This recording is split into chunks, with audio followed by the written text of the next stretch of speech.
안녕하십니까, 레필입니다. 7월 21일 두산 에너빌리티 보도록 하겠습니다. 먼저 증시 보겠습니다. 코스피는 0.93% 상승했고요. 코스닥은 0.56% 상승했습니다. 자, 오늘은 코스피 2400선 다시 회복했고요.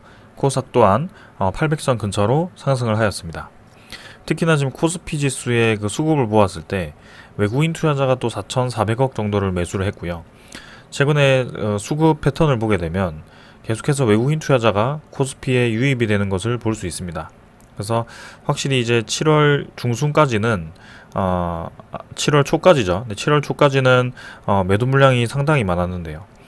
7월 중순부터 7월 초중순부터 해가지고 코스피에 대한 매도를 어느 정도 멈추었습니다.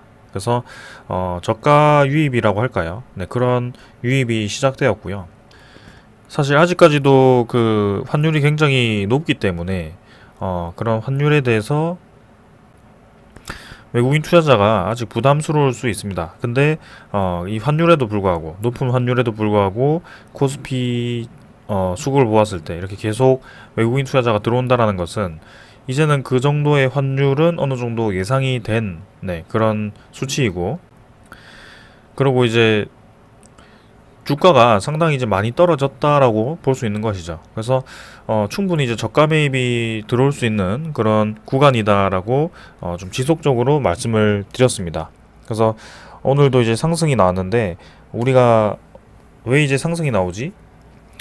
이렇게 의문을 가질 것이 아니고 당연히 이제 상승이 어느 정도 나왔어야 되는 그런 자리였다라고 좀 말씀을 드리고 싶습니다. 그래서 저점 라인, 고점 라인 그었을 때 일단 추세 중간 정도까지 가려면 적어도 2400선까지는 진입을 해야 된다라고 말씀을 드렸고, 지금 이제 2400선까지 도착을 좀 했습니다. 그래서 여기서 이제 조금 더 힘을 주어서 그대로 밀어붙일지 아니면 시간을 가지면서 이런 식으로 박스권을 횡보를 할지 그 정도 그림이 이제 그려질 것 같습니다.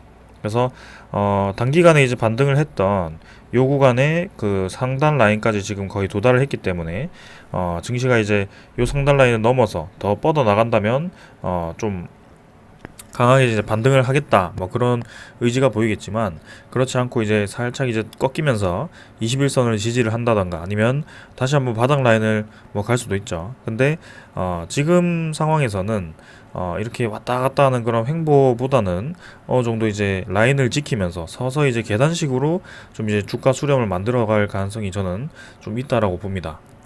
왜냐하면 이제 인플레이션에 대한 지수가 그 기대치가 좀 떨어지기 시작했고요. 그 다음에 금리 인상 또한 이제 그렇게 인플레이션이 떨어졌을 경우에는 예상보다 적게 올릴 가능성도 충분히 있고요. 그리고 코로나 관련해서도 이 전체적인 사회가 굉장히 심각하게 받아들이진 않고 있습니다. 여전히 이제 백신과 치료제에 대한 보급이 많이 이루어졌기 때문에 거기에 대해서 우리가 코로나에 대해서 부담을 가질 필요는 없을 것 같고요. 러시아 우크라이나 전쟁으로 인해서 러시아가 이제 에너지 제재를 하면서 에너지 대란이 좀 우려가 되었지만, 이미 이제 그런 상황들을 다 예상을 하고 미리미리 이제 준비를 좀 한 상황이고요. 그래서 시장이 어느 정도 이제 내성이 생길 때가 되었다라고 좀 평가를 드리고 있습니다. 자, 그래서 며칠 더 살펴보도록 하고요. 월봉상으로 보았을 때는 확실히 지금 저점 위치에 위치를 하고 있습니다. 그래서 이제는 우리가 상승에 대비를 해야 된다라고 계속 강조를 드립니다. 기관 투자자 같은 경우는 좀 많이 빠져나가는데요. 기관 투자자가 언제 다시 들어올지는 일단 지켜보겠습니다. 금융 투자 물량이 계속 이제 나오는데 이 금융 투자가 언제 돌아설지는 더 지켜보도록 하고요. 그 다음에 코스닥 지수 같은 경우는 코스피보다 더 강하게 V자로 올라가고 있습니다. 그래서 박스권을 뚫고 이제 더 위로 올라가 버린 상황이고요. 21선이 이제 위로 확실히 좀 꺾여가지고 21선, 61선 갭이 좀 모아질 것 같습니다. 그래서 무난하게 이제 800선을 뚫어서 쭉쭉 이제 뻗어나갈 것인지, 그동안 이제 코스닥이 좀 반등하기 시작하면 계속 이제 매일매일 올라가는 그런 경향이 좀 있었는데요. 확실히 지금 이제 기술주도 같이 반등을 좀 하면서 좋은 모습을 보이고 있습니다. 그래서 코스피와 마찬가지로 월봉상으로 지금 바닥 라인에서 반등을 하기 시작했고요. 일봉의 그 하락 추세를 그었을 때 800선 지점까지는 갈 것이다 라고 말씀드렸고 그 지점까지 왔습니다. 그래서 좀 더 상단으로 치면서 이제 이평선이 모이는 구간, 그 수렴 구간을 이제 만들어 갈 건데 그 구간에서 어떻게 움직이는지 지켜보면 좋을 것 같습니다. 수급 같은 경우는 외국인 투자자 640억 매도했고요. 기관 투자자 320억 매수했는데요. 크게 지금 코스닥에서는 뭔가 큰 움직임은 없습니다. 근데 기관 투자자가 오히려 코스닥에서는 매수를 좀 하는 것 같고요. 외국인 투자자는 반대로 좀 매도를 하고 있습니다. 일단 크게 움직이지 않고 있기 때문에 좀 더 상황을 지켜봐야 될 것 같고요. 증시는 확실히 지금 반등을 하고 있습니다. 우리나라 증시뿐만이 아니고 해외 증시도 같이 좀 반등을 하고 있는 상황이고요. 중국 증시는 조금 내리긴 했지만, 아무래도 코로나에 대한 봉쇄가 계속 이어지다 보니까 좀 그런 리스크가 확실히 있긴 합니다. 근데 중국을 제외한 다른 국가들은 이미 방역을 이제 꽤나 많이 진행을 했었고, 거기에 대한 내성이 생겼습니다. 그래서 이제는 그냥 코로나가 확산세가 심하더라도 그냥 지나가겠다라는 마인드로 지금 진행이 되고 있고요. 거기에 대해서는 전혀 리스크가 크지 않다. 환율 같은 경우는 높게 유지하고 있습니다. 여전히 1312원. 고점 대비해서 좀 떨어지긴 했지만 21선은 끝내 지키고 있고요. 여기서 이제 21선을 딛고 올라갈 것인지 아니면은 좀 안정화되는 방향으로 떨어져서 한 1280원까지 떨어질 것인지 그 상황이 이어질 것 같습니다. 그래서 이 환율 시장도 계속해서 좀 주시를 하도록 하겠습니다. 자, 그 다음에 지수 선물이고요. 선물은 미국 증시 조금 하락하고 있지만 어제도 하락으로 시작해서 갑자기 이제 상승 마무리를 했고요. 오늘도 이제 끝까지 한번 봐야 될 것 같고, 그 다음에 유럽 증시도 지금 반등을 좀 하고 있습니다. 그래서 유로톡스도 한 0.2% 정도 상승을 하고 있고요. 특히나 이제 지금 주식뿐만이 아니고 암호화폐 비트코인도 좀 같이 반등을 하고 있거든요. 그래서 확실히 모든 자산들이 어느 정도 저점을 딛고 지금 반등을 좀 하고 있는 추세입니다. 미국 10년물 국채금리는 3.05%, 어제보다 조금 더 상승해서 3%대 유지하고 있는데요. 지금 3% 조금 넘는다라고 해도 크게 지금 무리가 없습니다. 이전에 이제 좀 낮은 구간에서 급격하게 올라갈 때는 이제 시장이 좀 타격이 있을 수 있었지만 지금 단계에서는 이제 어느 정도 이 가격대를 너무 많이 보았고요. 요 정도 유지하는 것은 무리가 없습니다. 그래서 요 정도로 계속 지켜보도록 하겠습니다. 자, 그래서 7월달 지금 말 들어서 가지고 어느 정도 이제 반등 시장이 나오기 시작했고요. 이제는 악재가 새롭지 않습니다. 우리가 익숙한 악재들이고요. 그런 악재들이 주가를 끌어내리기에는 이미 이제 주가가 너무 많이 내렸다. 그래서 그 이상 내려가기는 쉽지 않을 것이고 지금 횡보를 하더라도 횡보를 할 것이고 반등을 하더라도 반등을 할 것입니다. 그래서 이제는 우리가 추가적인 하락보다는 어느 정도 이제 상승을 염두를 해두고 그런 저평가된 우량주 위주로 다시 매수를 하는 것도 상당히 이제 좋은 투자 전략이 될 거라고 생각을 합니다. 자, 그래서 오늘은 이 정도로 증시 리뷰 마치고 종목으로 넘어가도록 하겠습니다. 두산에너빌리티 보겠습니다. 150원 상승해서 0.85% 상승했고요. 17,800원으로 마무리했습니다. 증시가 이제 반등을 한 것에 대비해서는 오늘 크게 상승하지 못했습니다. 두산에너빌리티. 여전히 이제 시간의 거래도 크게 변동 없었고요. 100원 정도 하락해서 17,700원. 일별 거래량도 200만 주입니다. 어제보다 추가로 더 감소를 했고요. 계속해서 이제 일별 거래량이 지속적으로 감소를 하고 있는 추세이고요. 그리고 차트를 보았을 때 이 일봉들이 가지런히 지금 나열이 되고 있습니다. 그래서 지금 확실히 수렴을 하고 있고 아래 라인을 받치고 있다라는 것이 보여지고 있고요. 그리고 계속해서 이제 21선이 올라가는 방향으로 진행이 되고 있습니다. 61선도 마찬가지로. 그래서 요 정도에서 이제 거래량을 어느 정도 크게는 아니더라도 붙어주면서 양봉을 좀 길게 만들어준다면 좋은 그림이 좀 만들어질 것 같거든요. 그래서 전형적으로 이제 제가 지켜보는 그런 패턴입니다. 이런 수렴 구간에서 거래량이 좀 증가를 하면서 요 정도 이제 일봉을 이제 뻗어 나가면서 21선 위로 집어 넣는다면 상당히 이제 좀 좋은 그림이 만들어질 것 같고요. 여기서 이제 이런 식으로 주가가 좀 모이면서 이 수렴 구간에서 한번 치고 나가는 그런 그림. 그래서 사실상 기술적으로 좀 보았을 때는 제가 상당히 좋아하는 그림이 지금 만들어지고 있고요. 21선 자체가 상승으로 꺾이기 시작했다는 것은 저는 아주 긍정적인 신호라고 보고 있습니다. 그래서 며칠 전에도 말씀드렸지만 이 21선이 꺾이는 지점마다 항상 큰 반등이 찾아왔었고요.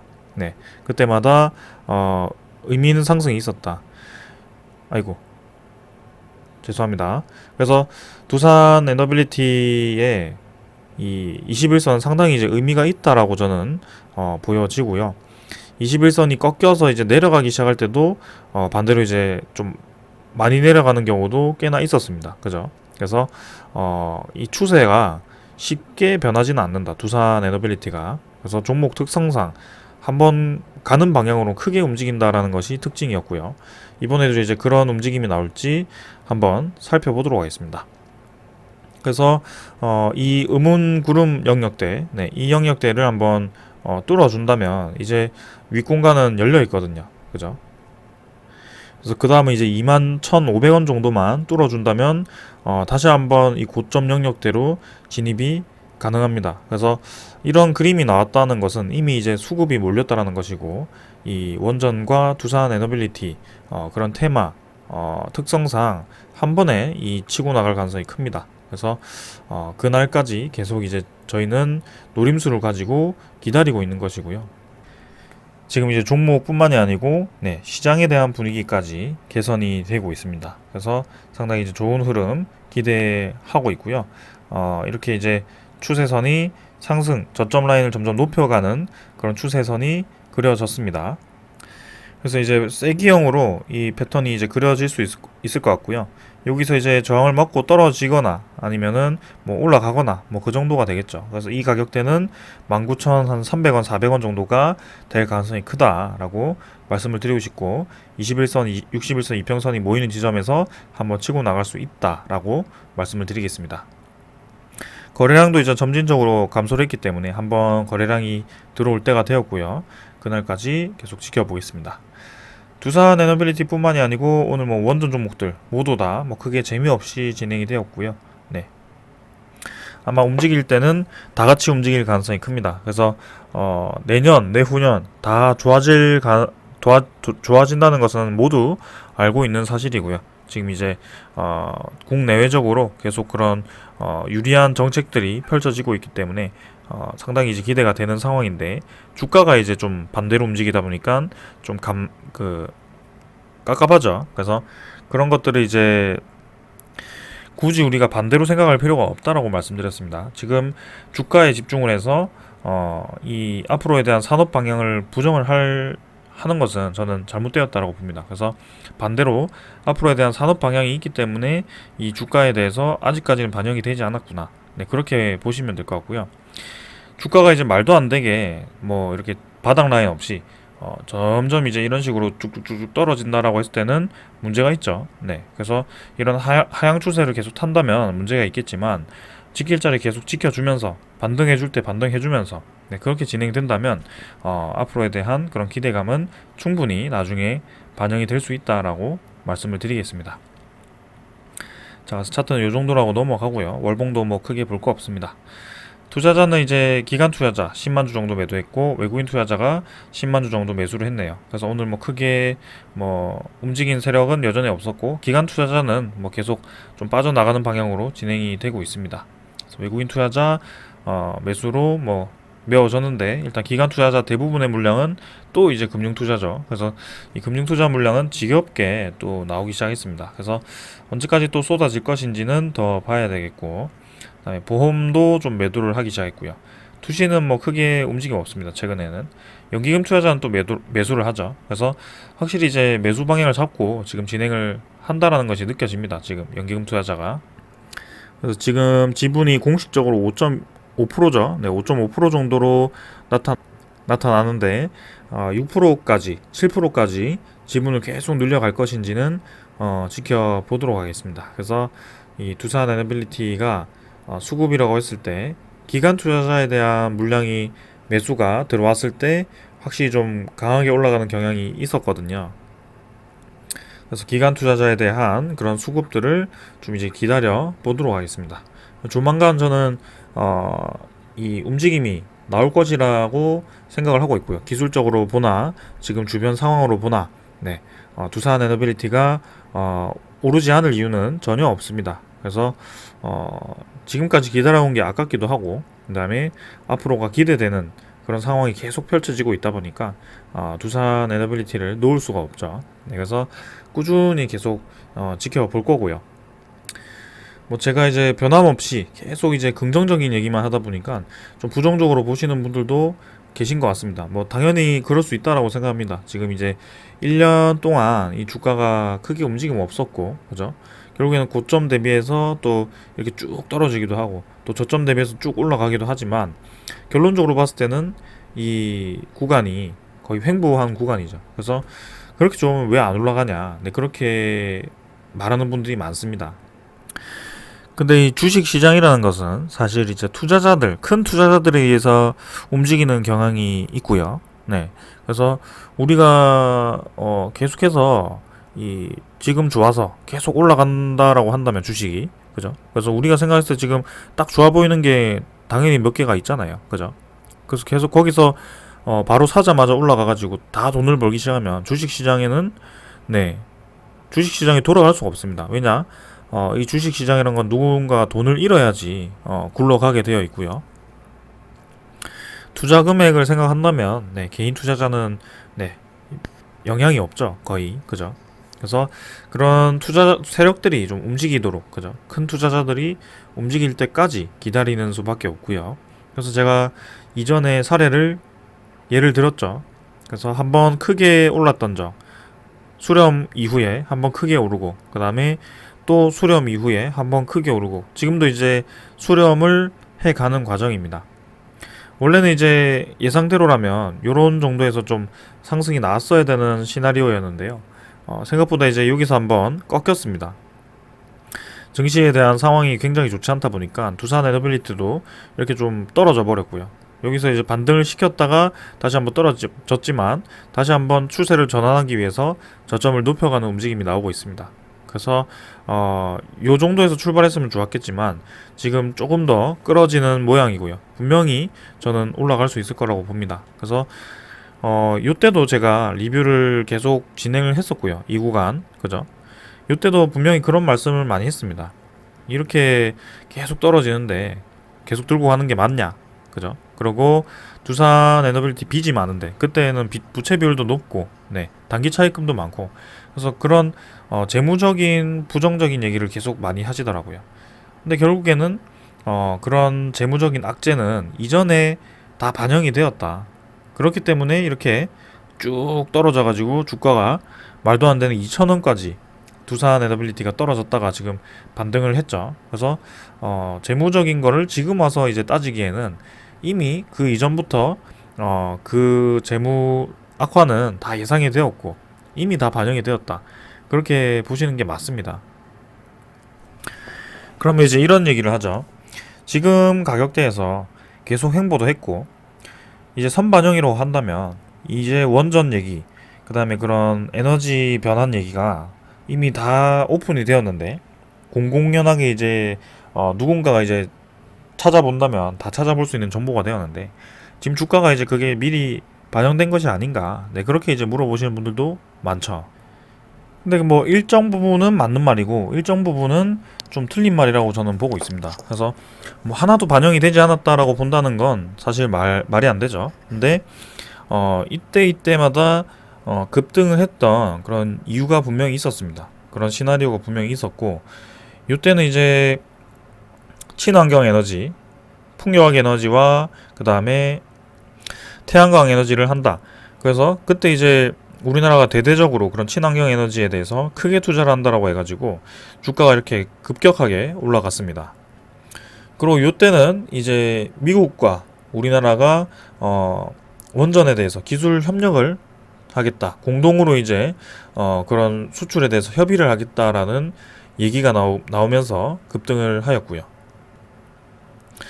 그러면 이제 뭘로 올라가야 되느냐? 네, 그게 이제 의문이죠. 자, 근데 여러분들 지금 1년 동안, 네, 1년 동안 기다려오면서, 보자, 여기가 언제였죠? 2021년 6월이었죠? 2021년 6월 당시에, 이 원전에 대한 소식, 네, 원전에 대한 소식이 어떤 게 있었는지 기억이 나시나요? 제 기억으로는 일단 지금 거론이 되고 있는 신한울 3, 4호기 2024년에 착공된다? 이 얘기 없었습니다. 신한울 3, 4호기가 백지화될 위기가 있다라는 그 얘기가 이때 아마 나오고 있었을 거예요. 그래서 이것 자체가 바뀌었고요. 그죠? 그리고 이때 러시아 우크라이나 침공 없었습니다. 그래서 원유랑 그 다음에 천연가스가 가격이 크게 급등하지 않았어요. 이때는. 그래서 원유 천연가스를 안정적으로 사용할 수 있는 그런 환경이었습니다. 그래서 아직까지도 원전에 대해서 뭐 아직까진 모르겠다. 그죠? 풍력에 대한 그 다음에 친환경 에너지에 대한 한계는 서서히 이제 드러나면서 유럽이 어느 정도 원전에 대한 필요성을 인식을 하던 때였습니다. 근데 그래도 뭔가 부족했단 말이죠. 근데 지금 요때 이런 러시아 전쟁이 일어나면서 원유와 천연가스 가격이 급등을 하였고 거기에 대해서 에너지 대란이 네 이때까지와는 경험해보지 못한 에너지 대란이 지금 발생하였고 원래 사용을 하던 그런 에너지가 없어지면서 대란이 일어나기도 했지만 최근에 이제 그런 기후 굉장히 더운 그런 여름이죠 최근에. 그래서 그런 것들 때문에 에너지가 더 수요가 높아졌고요. 그래서 블랙아웃을 막기 위해서는 안정적인 에너지가 필요하다. 그래서 그 안정적인 에너지에 대한 수요가 증가를 하였고 거기에 대해서 원전이 거론이 되기 시작했습니다. 본격적으로. 그래서 눈덩이 굴러가듯이 요때는 이제 눈덩이가 작았다면 요때는 이제 눈덩이가 엄청나게 커진 것이죠. 그래서 원전 르네상스, 제2의 르네상스가 언급될 만큼 그렇게 얘기가 나오는 상황이 되었고요. 이런 러시아 전쟁을 예상하고 원전이 이렇게 붐이 일어날 것이다라는 것을 예상해서 이렇게 올랐다? 그거는 좀 무리가 있다라고 봅니다. 그래서 네 지금은 그렇게 상황이 바뀌었고 그 덕분에 이제 뭐 영국 원전도 그렇고 프랑스 원전도 그렇고 계속해서 확대되고 있는 상황이고 미국 뉴스케일 파워의 SMR이 점점 구체화가 되고 있고요. 요때와 요때는 완전 다릅니다. 지금 루마니아에 대한 그런 SMR 체결을 했고 그 다음에 루마니아가 대형 원전도 지으려고 하고 있고요. 그 다음에 폴란드, 체코도 내년으로 이제 다가왔고요. 그래서 상황이 완전 다르다는 겁니다. 지금 요때와 요때. 근데 주가는 똑같죠. 그래서 이제 여러분들이 자꾸 부정적으로 좀 생각을 하시는 것 같은데 결국에는 이렇게 올라갔다 내려왔다 하는 구간에서 특정 세력이 지분을 계속 늘려갔다면 그죠? 지분을 계속 늘려갔다면 이런 구간에서 계속 매수를 하고 이런 구간에서는 좀 팔고 결국엔 서서히 이제 매수를 해가지고 지분을 늘려갔다면 분명히 한번 또 요런 급등 구간을 만들어서 또 차익 실현을 하든 아니면 그런 평가를 내릴 것 같습니다. 그래서 제가 합리적으로 이 급등 패턴, 계단식 패턴이 다시 한번 나올 수 있다라고 계속 생각을 하는 것이고 급등 패턴이 나오지 않더라도 결국에는 서서히 올라가야 되는 것이 맞다라고 지금 상황을 보는 겁니다. 아까는 제가 원전만 말씀을 드렸지만 이제는 해상풍력, 뭐 수소 에너지, 그 다음에 가스터빈 시장, 뭐 이런 여러 가지 시장들이 이전과 비교할 수 없을 정도로 많이 수요가 커지고 시장이 본격화가 되었다는 말입니다. 그래서 1년, 2년 전과 지금은 에너지에 대한 인식 자체가 상당히 이제 많이 달라졌다라고 말씀을 드리고 싶고요. 에너지는 생존이다라는 그런 공식이 펼쳐지게 됩니다. 그래서 오히려 뭐 반도체 그런 거 뭐 부품 좀 없다고 하더라도 우리가 살아가는 데는 전혀 지장이 없습니다. 근데 이 에너지가 없다라고 했을 때, 에너지가 부족하다고 했을 때는 바로 이제 생존과 직결이 되거든요. 그래서 이렇게 좀 세상이 각박하고 좀 살기 어려워지는 그런 시점에 이 에너지는 상당히 중요하게 다가올 겁니다. 그래서 각국, 각 기업들이 계속해서 투자를 하는 이유 중에 하나고요. 네. 그래서 저는 지금 뭐 올해 2022년이 그 변곡점이라고 한다면 2023년, 2024년 계속해서 그 중요도는 올라갈 수밖에 없고 거기에 대해서 준비되어 있는 기업들만이 수혜를 볼 수밖에 없다. 우리가 우려하던 그 이때까지 주가를 떨어뜨려 오던 그런 소스들 이제는 하나 둘씩 다 해결했잖아요. 그죠? 재무도 상당히 많이 개선을 했고요. 뭐 우리가 뭐 유상증자 몇 번 겪었지만 이제는 그 재무가 해결되었기 때문에 유상증자도 크게 우리가 부담스럽게 생각할 필요가 없다. 유상증자를 할 가능성이 거의 없다는 거죠. 그리고 이제 뭐 두산마켓 PRS는 어제 설명을 드렸지만 만기가 되더라도 만기 되기 전에 연장할 가능성이 크다. 그래서 뭐 실적이 2분기가 뭐 그게 예비 손실로 반영이 되어서 뭐 마이너스로 잡힐 수 있지만 그게 실제로는 두산에너빌리티 돈이 그만큼 진짜 빠져나간 것이 아니고 두산에너빌리티 순수익은 그대로 있지만 그 예비 손실로 잡혔기 때문에 마이너스로 나오는 것이지 그 PRS라는 계약을 연장을 하게 된다면 그건 뭐 2년 뒤에 다시 생각을 해야 되는 문제입니다. 그래서 우리가 지금 이 주가에 주목을 할 필요가 전혀 없다라는 것이고요. 뭐 제가 기술적으로 일봉을 분석하긴 하지만 뭐 이 일봉에 대한 분석은 사실 우리가 투자함에 있어서 크게 비중으로 따진다면 어제 말씀드린 것처럼 10에서 20% 정도? 네, 그 정도밖에 되지 않습니다. 그래서 본질은 기업에 대한 가치, 그죠? 기업 가치와 그 다음에 산업에 대한 그 트렌드입니다. 그래서 기업 가치가 높아진다는 것은 그만큼 산업 트렌드에 맞게 기술이 준비가 되었다는 것이고 거기에 대한 시장에 대한 수요가 높아졌기 때문에 기업 가치가 자연스럽게 올라가는 겁니다. 그리고 기업 가치가 높아지는 와중에 시장이 커지는 와중에 기술에 대한 독보성이 있어야 됩니다. 독보성이 있어야 되고 두산 에너빌리티는 터빈 기술 우리나라에서 1등이죠. 그리고 세계적으로 인정을 받는 기술을 가지고 있습니다. 그래서 뭐 두산 스코다라든지 아니면 뭐 그런 해외 각국의 그런 터빈 제작 업체들이 있고요. 원전 터빈이라든지 뭐 가스 터빈이라든지 아니면 해상풍력 터빈이라든지 그런 것들이 다 터빈 기술로 연결이 되고 있습니다. 그래서 그만큼 기술력 있는 기업이기 때문에 앞으로 다가오는 그 시장 확대에 대한 준비가 되어 있다. 그렇게 평가를 내렸습니다. 그래서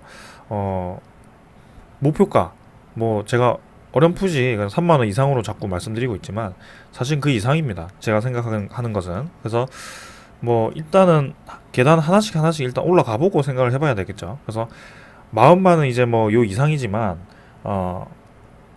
일단은 다음 계단 한번 가보자 그렇게 말씀을 드리는 거고요.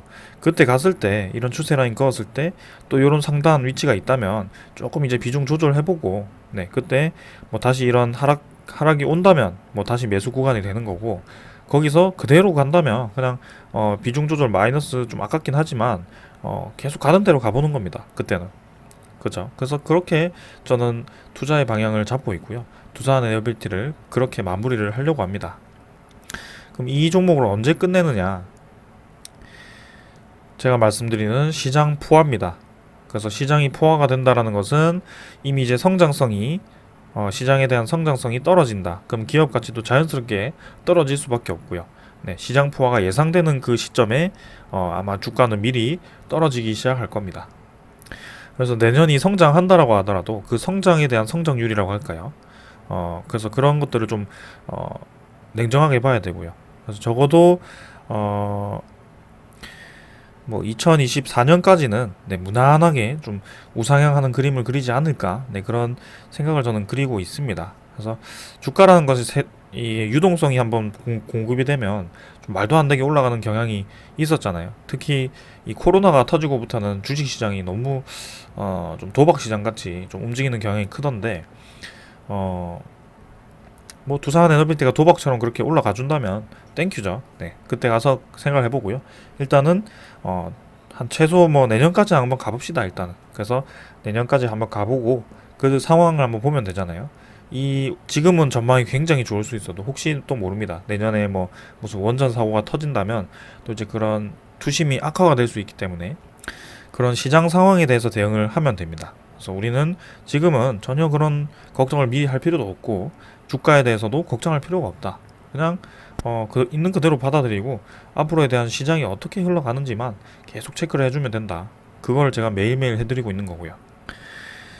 자, 그래서 제가 왜 이렇게 계속 매일매일 얘기를 드리고 리뷰를 하고 있는지 이제 좀 전달이 되었을 거라고 생각을 합니다. 자, 그 다음에 공매도 잔고 보겠습니다. 뭐 공매도 잔고는 네 조금 늘었네요. 20만 주 정도 늘어서 1630만 주. 그래서 뭐 20일 기준으로 좀 떨어졌을 거라고 생각을 하고 있는데 일단 요때 한번 떨어지고는 한번 더 봐야겠습니다. 내일 정도 공매도 잔고 한번 확인해 보면 될 것 같고요. 일별 공매도 잔고는 공매도 거래량은 거의 죽어 있다.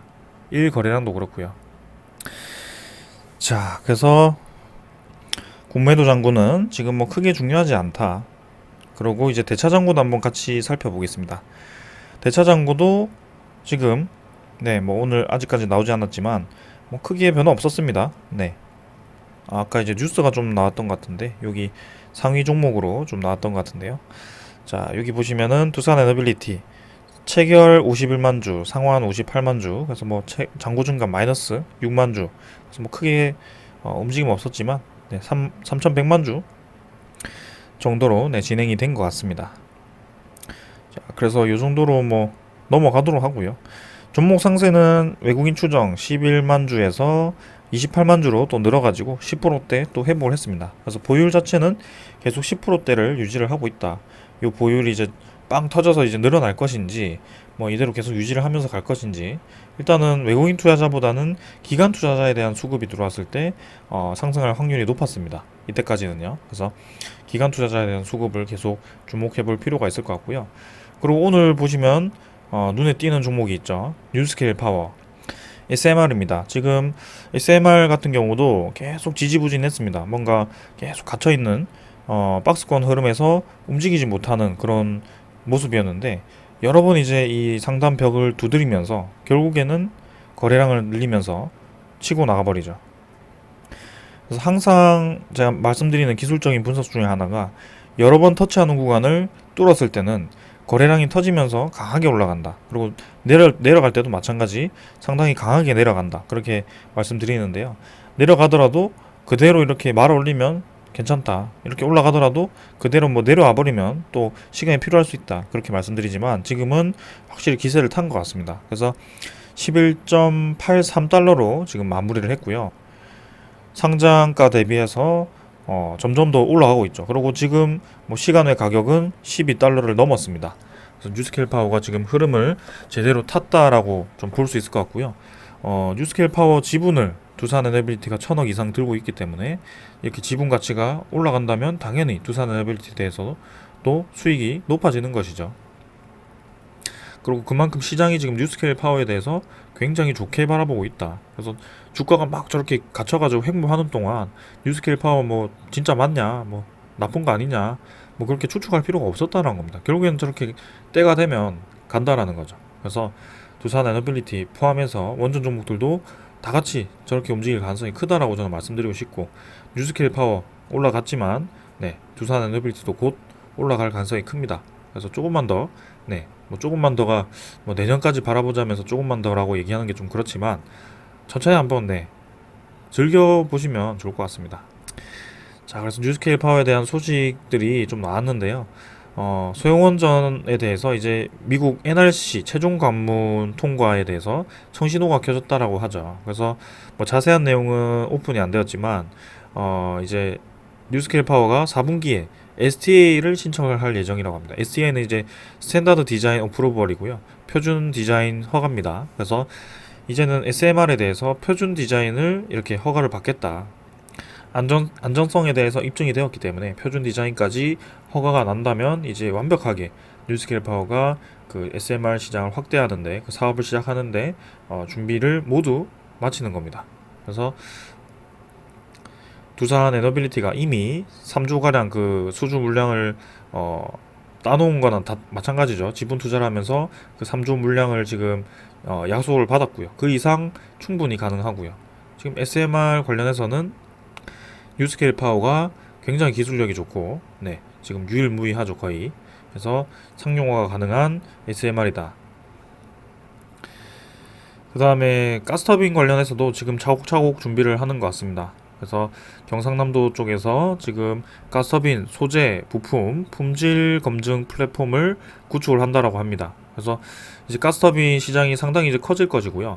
지금 모두 외산으로 쓰고 있는데 그 노후화된 그런 품목이나 혹은 새로 이제 건설하는 그런 가스터빈 공장에 대해서 국산품을 쓰겠다 뭐 그렇게 되었기 때문에 두산 에너빌리티에 대한 그런 수요도 상당히 이제 증가를 할 것이고요. 그런 대량 수주를 예상해서 이렇게 미리 그런 소재 부품 품질 검증을 위해서 플랫폼을 구축을 미리 한다라고 하는 거죠. 그래서 2026년까지 5년간 국비 90억 원을 포함해서 총 191억 원을 투입을 해가지고 이렇게 구축을 한다라고 하고요. 한국 세라믹 기술원, 재료연구원, 창원대, 뭐 두산 에너빌리티, 아스펜스, 성일터빈 등이 이제 공동 연구 개발 기관으로 참여를 하고 네, 이렇게 창원시에서는 지방비를 분담을 한다라고 합니다. 그래서 해상풍력 관련해서도 이제 저번에 대규모 ESG 그죠? 그거 평가를 자회사들 이제 뭐 협력업체들 그 ESG 관련해서 교육도 했고요. 본격적으로 이제 대량 수주를 준비를 하고 있습니다. 두산 에너빌리티가 해상 풍력도 그렇고 가스터빈도 그렇고 네 원전도 그렇고요. 그래서 터지기 일보 직전이라고 계속 말씀을 드리고 싶네요. 지금은 그래서 전혀 지금 뭐 주가가 뭐 움직이지 않는다라고 해서 욕할 이유가 하나도 없습니다. 네 지금은 아주 정상적으로 잘 진행이 되고 있고 이 주식이라는 것은 큰 투자자들이 움직여야만이 올라가기 때문에 그 움직이는 때를 기다리는 겁니다. 그래서 그때까지 노림수를 가지고 계속 이렇게 천천히 원래 하던 대로 지켜보시면 될 것 같고요. 그럼 뭐 친미 폴란드 에너지 인프라 특임 대사가 이제 해임이 되면서 이제 폴란드 쪽에 원전이 6기죠. 그래서 6기에 대해서 이제 우리나라가 또 기회를 얻었다라는 뭐 그런 평가도 있습니다. 이미 이제 6기 자체에서 대량으로 이제 UAE 그 바라카 원전은 4기를 21조에 했기 때문에 6기 정도면 30조 정도에 하죠. 그래서 이 가격만으로 보더라도 폴란드가 우리나라에 대한 경제성을 상당히 인정할 수밖에 없고요. 여기에 대해서 절반 가까이 우리 은행에서 지원을 해준다라고 하니까 당연히 이제 유리하겠죠. 그 상황에서 또 이제 이렇게 친미 폴란드 에너지 인프라 특임 대사까지 해임이 된다라고 하니까 더더욱 유리한 상황으로 갈 거라고 봅니다. 혹여나 이제 미국으로 가더라도 두산 에너빌리티의 그런 원자로 제작 기술은 네, 인정을 받아서 결국에는 같이 들어갈 수밖에 없다. 그래서 우리나라가 수주를 하든 미국이 수주를 하든 두산 에너빌리티에 대한 그 내부 기자재들은 계속해서 수주가 될 수밖에 없는 구조라고 말씀을 드리겠습니다. 자, 그래서 오늘 이 정도로 하고 마무리를 하고요. 내일은 이제 금요일이죠.